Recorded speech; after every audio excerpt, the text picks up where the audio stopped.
E hoje nós vamos falar sobre 3 commodities diferentes presentes na Bolsa de Valores constantemente negociadas. E dessas 3 commodities a gente vai citar também 3 empresas que são dominantes nos seus ciclos. A gente vai falar de minério de ferro com a Vale, nós vamos falar de petróleo com a PetroRio e nós vamos falar de celulose com Klabin, tá?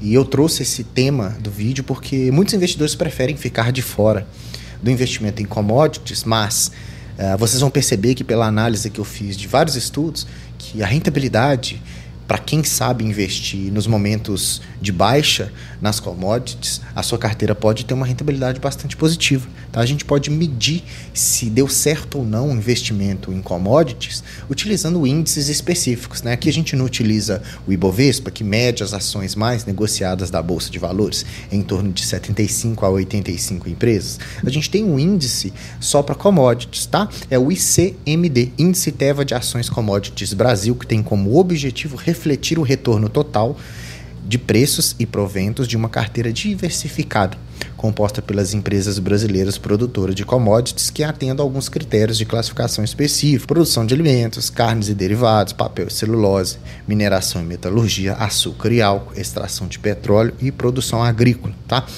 Então essa carteira teórica criada por esse índice Teva, que é o ICMD, ele mede a performance dessas empresas que estão na Bolsa de Valores, dessas commodities mistas. Quando a gente joga nos últimos 10 anos, nós percebemos que quem investiu em commodities de forma mista teve uma rentabilidade de 413% contra o nosso índice de renda fixa IMAB, que rendeu só 186%, contra o próprio Ibovespa, que rendeu apenas 149%, e até mesmo o CDI, que rendeu 141%.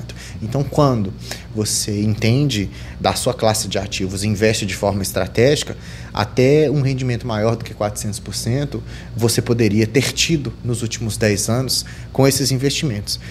Ele tem algumas características, que é a sua ciclicidade, né? Então, há momentos onde os lucros dessas commodities são muito favoráveis, porque o preço varia bastante, né, para cima, e há momentos onde a empresa pode reportar até prejuízo, porque há momentos onde a gente tem uma maior oferta dessa commodity e o preço despenca. Então é interessante você saber o momento de investir diretamente nessa commodity, e eu vou te mostrar esse reflexo do preço da commodity dentro das empresas que nós vamos analisar aqui brevemente, para você se tornar um investidor cada vez melhor. Agora, quando a gente traz aqui as que eu escolhi, as 3, Vale, PetroRio e Klabin, a gente pode também medir a sua performance nos últimos 10 anos. Quem investiu nessas empresas teve uma rentabilidade também superior ao Ibovespa. Por exemplo, a Klabin rendeu 190%, a Vale 313%, e olha o estouro que foi a PetroRio, 3.718% nos últimos 10 anos. Uma empresa que foi bastante visada, uma empresa que possui uma rentabilidade muito expressiva. E a gente vai entender um pouquinho sobre ela aqui para você não ficar confuso, tá? Então, falando primeiro, a princípio, da PetroRio, o que nós temos que trazer aqui? Primeiro, o histórico de rentabilidade. As suas receitas de 2015 para frente foram aumentando bastante. De 2020, aumentou-se de uma forma mais abrupta do que nos anos passados. Observe um ponto importante, que é a ondulatoriedade dos seus lucros. Ela é uma empresa que vem de 2020 para cá dando os lucros constantes, mas de forma muito ondulatória. Veja um ponto interessante aqui. Agora, a gente pega, por exemplo, o preço do Brent de petróleo nos últimos anos e casa com a evolução das receitas, a gente percebe que o aumento do preço do petróleo refletiu positivamente no aumento da receita líquida que a empresa ofereceu de 2020 para frente. Veja, é de forma nítida a variação do preço do Brent de petróleo com a própria rentabilidade da empresa. Então, em momentos onde o petróleo pode estar em baixa, a empresa pode reportar menores números, menores lucros e menores receitas. Em momentos onde já tem uma precificação mais alta do petróleo, a gente tem uma rentabilidade maior. Pontos positivos e negativos. Quando o preço do petróleo está mais baixo, a empresa reporta menos receita, os investidores tendem a sair da empresa. Isso deixa a cotação com um preço mais atrativo. Então, em commodities, você precisa aliar sempre o valor do preço dessa commodity com a rentabilidade da empresa e aproveitar os momentos de baixo ciclo para poder fazer os seus aportes, porque comprar num valor precificado, num valor esticado mais caro, você pode incorrer numa rentabilidade negativa na sua carteira por um longo período. A gente pode perceber que em termos de cotação, nos últimos 5 anos a performance foi positiva, 1.200% praticamente. Só que no acumulado do ano já vem performando negativamente, com menos 2%. Então veja essa volatilidade e você entender ali, pegar os preços mais interessantes, talvez deixe a sua carteira maior. E a PetroRio, ela é uma empresa bem interessante de se estudar. Por quê? Porque ela tem o segundo lugar no ranking de maior produtora de petróleo, tirando a Petrobras, que fica ali em primeiro lugar. Outro ponto que nós devemos ficar bem atentos é que não adianta eu só extrair esse petróleo, eu preciso extrair ele a um baixo custo. Então, o que se chama-se lift cost. O lifting cost da PetroRio vem diminuindo ao longo dos anos, hoje custando $7,60 ali por extração. Então vem diminuindo e isso dá uma maior eficiência para a empresa, onde essa maior eficiência permite com que ela tenha uma receita mais interessante. A gente dá uma olhada nos seus números do segundo trimestre de 2024, por exemplo, a gente percebe o que? Um aumento na sua receita de quase 40%, de forma anual, né? Segundo TRI de 2024 contra segundo TRI de 2023, um aumento também interessante nas suas margens, né? 78% de margem EBITDA e 48% nos seus lucros. Então, observa-se pela época em que o petróleo estava sendo cotado também no valor maior, né? A gente tem ali todo um custo do dólar também perante, né? Se eu tenho uma moeda mais valorizada em dólar, eu tenho maiores lucros para essas empresas que negociam essas commodities. As commodities são sempre negociadas em dólares. A gente dá uma olhada nos seus indicadores fundamentalistas. Ela é uma empresa que, em termos de dividendo, você não vai conseguir receber grandes coisas, porque afinal de contas ela vem expandindo muito os seus negócios, então a empresa prefere investir nos seus ativos, diminuir o custo de produção, diminuir o custo de extração, melhorar a sua eficiência, do que simplesmente só devolver para o acionista em forma de dividendo. Ela devolveu muito em forma de valorização no valor da ação. Então, isso também é um ponto bastante positivo. Quem pegou lá no início conseguiu uma rentabilidade absurda na carteira de investimentos. A gente vê um PL de 7. Para commodities, a gente inverte um pouquinho esse valor. Para alguns analistas, eles gostam de investir quanto o PL está mais alto, né? Porque é de forma contracíclica ali, onde eu tenho reportes de lucro, de prejuízos, na verdade. Então o PL ele fica maior, tá? Porque o preço da ação segura esse preço versus o seu lucro. Mas eu não me atento muito para isso, eu prefiro olhar os ciclos da sua cotação e como que está o preço da commodity em si, né, para aproveitar os preços, tá? Um EV/EBITDA de 4, olha só, um ROI de 30%, uma margem interessante, quase 40%, não tem dívidas nessa empresa, tá? 0,6 dívida líquida por EBITDA é bem baixo. E veja, o crescimento das suas receitas e lucros nos últimos 5 anos de forma composta, CAGR, crescimento abissal, negócio nunca visto antes, tá? Então bem interessante dar uma estudada nessa empresa, na PetroRio. Para agora, mineração, a gente tem a nossa grandiosa Vale, é a maior empresa da Bolsa de Valores em termos de composição do Ibovespa. Ela também segue com as suas receitas de forma ondulatória e os lucros também bastante ondulatórios. A gente vê um pico ali muito interessante em 2021 e agora a gente vem enfrentando algumas quedas. Por isso que quando você olha a cotação, o preço está variando negativamente. A Vale, teoricamente, deveria custar R$80, R$90, está custando 60 e alguma coisa. As receitas e os lucros também conferem com o preço da cotação do minério de ferro. A gente olha também ali aonde ela teve o maior lucro em 2021, foi onde o minério chegou a ser negociado a mais de $200. Então veja, essa ciclicidade nos seus lucros bem forte aqui na Vale. Então, ficar ciente sobre essas cotações das commodities para você investir na empresa é bem interessante você começar a se atentar por isso, né?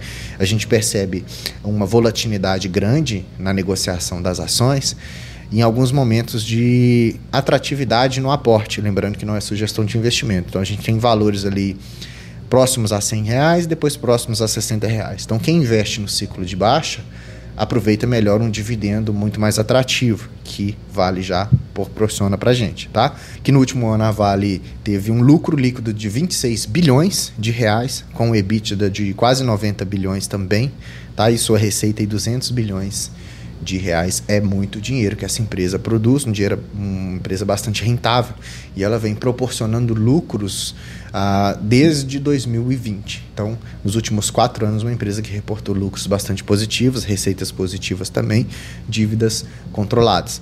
Lembrar que Vale está diretamente ligada também com os ciclos de investimentos da China. Veja que no primeiro semestre a gente teve desinvestimentos na China e as ações despencaram. Agora, com uma fala do governo chinês em aumentar o subsídio para investir mais em infraestrutura na própria China, fez as ações da Vale subir também. Praticamente metade das suas receitas são oriundas da China. A gente tem um pouco no Japão, Brasil também em menor parte, Alemanha, Estados Unidos. Então, China e Vale, elas estão ali lado a lado, tá? Já é uma empresa pagadora de dividendos. O dividendo dos últimos 12 meses chega a quase 12%, dependendo do valor da ação que você comprou. Em 2021, onde o preço da commodity era mais alto, minério de ferro estava estourando, as receitas da Vale estourando, o lucro estourando, dividendo também de forma bastante agressiva, R$ 14,65. Depois foi diminuindo para R$ 7,58, R$ 6,08, e esse ano ela já pagou ali R$ 4,83. Lembrando que a maior fração de pagamentos de Vale é sempre em março e em setembro, na maioria dos casos, tá? Dando uma olhada nos seus indicadores fundamentalistas, aqui a gente já vê um dividend yield bem presente e bastante forte pelo valor da ação, né? Quase 12%, vence ali da nossa Selic, é interessante, tá? Um PL de 6 praticamente, lembrando que o PL para commodity, alguns investidores gostam de utilizar o PL reverso, tá? Um EV/EBITDA pequeno, margens de 23% interessantes, também dívida muito pequena, um ROI, retorno sobre o patrimônio, bem interessante, 23%, e crescimento composto de receitas e lucros também constante, mostrando uma empresa de commodity tão volátil com uma rentabilidade e uma saúde financeira muito interessante. E agora, para a gente finalizar a nossa terceira commodity, que a gente vai falar de papel e celulose, a gente tem que colocar aqui no nosso carrinho a Klabin, né, pessoal? A Klabin, ela vem também aí com um crescimento de receitas ao longo dos anos, de 2015 até 2024, e veja, lucros bastante ondulatórios também. Se a gente casa essa receita e lucro com o preço da celulose, a gente pode observar que segue mais ou menos na mesma tendência, né? O lucro, ele segue muito com o preço da commodity. A gente vê que em 2021 aumentou-se bastante os valores da celulose, as receitas também aumentaram, os lucros também. Claro que isso depende muito da fase de investimento que a empresa está. A Klabin é uma empresa que ainda investe bastante para aprimorar os seus produtos e para diminuir o custo de produção desses produtos, melhorar a sua eficiência. Então, com isso, ela não distribui grandes quantidades de dividendos. Então, teoricamente, ali alguns investidores gostam de chamar a Klabin de crescidendo, uma empresa que vem crescendo e distribuindo dividendos ao mesmo tempo, melhor dos dois mundos, né? Olha só, ela está presente em 10 estados do Brasil, tem 23 unidades Fabris e tem uma unidade também na Argentina. Então, ela tem usinas produtoras de celulose, usinas para papéis e embalagens, tem parques florestais também, onde ela investiu esse ano comprando florestas gigantes para melhorar a sua eficiência no preço da celulose para ela, né, preço de produção, tá? Então é uma empresa que vem crescendo bastante. E ela trabalha tanto com a celulose quanto com os seus papéis finais, né? Então, através das fibras das árvores plantadas e das aparas, que são os papelões reciclados, ela produz a celulose, que produz a fibra curta, longa e a fluff, mas também, se ela não quiser produzir só celulose, ela vai para os papéis e embalagens também. Então isso dá uma diversificação bem interessante, porque ela não fica só dependente da variação da celulose na cotação. Ao longo dos anos, de 2010 até 2024, ela vem crescendo ali bastante o seu EBITDA também, né? Então, crescimento de EBITDA, crescimento ali do seu fluxo de caixa, tá? Que vem bem interessante, apesar dos seus grandes investimentos. A Klabin, 64% das suas receitas são brasileiras, mas ela também exporta alguma pequena quantia, né, para a Itália, para a China, para a Argentina, para o México, né? E é uma empresa que vem crescendo e bonificando o acionista, né, com 15% a 25% do EBITDA ajustado em forma de dividendos, tá? Então, uma empresa que em 2023 pagou quase 6%, e agora, nos últimos 12 meses, também quase 6%. Ela geralmente paga em fevereiro, maio, agosto e novembro, então pode-se esperar mais um pagamento de dividendos aí, tá? Mas de forma mais comedida, porque ela está numa fase de investimentos mais agressiva. Veja que aqui o PL de Klabin está maior, né? Então, alguns investidores ainda gostam de aportar nesses preços, tá? Tem gente que quer aportar abaixo de R$4, mas dificilmente ela vai chegar a R$4 novamente. Não vejo muito esse cenário, né? Uma empresa também que hoje está com uma dívida bem alavancada, ou seja, tomar cuidado, né, que ela está investindo muito agora, então por isso os dividendos tendem a ser um pouquinho menor, na casa de 5% a 6%, não espere muito sobre isso, dependendo do valor da ação que você compra, mas entrega um ROI interessante, tem uma margem ok, tem crescimento de receitas e lucros também bastante pujante, então isso a torna uma empresa bem interessante. Então, as commodities numa carteira de investimento, elas vão ter essa característica de alta ciclicidade. Muitos analistas, eles não recomendam, não sou eu que estou falando, tá? São as recomendações gerais aqui de investimentos, para não ter uma grande fatia dessas commodities na carteira de investimentos. Mas isso vai variar muito na fase de construção da sua carteira. Se eu pego, por exemplo, a minha carteira, a minha maior posição é Vale. Por quê? Porque eu peguei muito Vale na casa dos R$60. Então, decidi alocar o meu aporte inteiro, aproveitando esse ciclo de baixa, porque quando Vale se valorizar, se isso acontecer, sei lá, se ela for para R$80, por exemplo, não vai ficar muito mais atrativo eu ficar aportando nela. Então, aí eu vou pegar os dividendos que ela vai me pagar, que eu acumulei bastante ações, e recompro outra empresa que vai estar numa melhor fase. A mesma coisa para a Petrobras, por exemplo. Já a minha não tem PetroRio, então prefiro uma empresa que já é mais consolidada, que paga dividendos, escolher a Petrobras. Aqui na carteira eu também tenho o Klabin de commodities, então segue na mesma filosofia. Já daria para aportar nos momentos de baixa. Quando a empresa tiver uma rentabilidade maior, eu recalculo a evolução da minha carteira, porque também, de certa forma, eu tenho até outros ativos protetores. Falando só de ações, eu também tenho fundos imobiliários na carteira, quase metade da minha carteira é fundos imobiliários. Então, eu tenho aqui ações protetivas que vão segurar essa volatilidade. Então, veja, para commodity, eu só tenho 4 praticamente, né? Vale, Petrobras, a Gerdau entra aqui também, a Klabin, mas eu tenho empresas protetivas como Banco do Brasil, Taesa, Caixa Seguridade, Engie, Sanepar e Itaú. Então, esses setores mais protetivos seguram a rentabilidade interessante e deixa você se arriscar um pouco mais nas outras posições, aproveitando sempre os preços.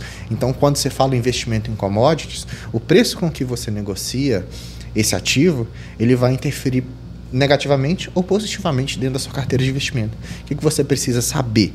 Você precisa entender que se você for investir neste segmento, em qualquer commodity específico, você vai estar refém do mercado exterior, da moeda dólar e da ondulatoriedade, que são as receitas e lucros, tá? Então fique atento nessas condições. Aqui, particularmente, eu escolhi as 3 que eu acho muito interessantes sobre commodities e ficar atento no preço dessa commodity diretamente no seu ativo. Às vezes a ação desvalorizou, não porque a empresa ficou ruim, mas porque a commodity em si está sendo negociada num baixo preço, ou ao contrário, tá? Espero que eu tenha te ajudado nesse vídeo e se você gostou, deixa o like pra mim, se inscreva no canal se você não é inscrito, ativando o sininho, porque aí eu faço vídeo e você recebe, são vídeos diários, cada dia tem um tema diferente. Eu espero que você tenha gostado desse, tá?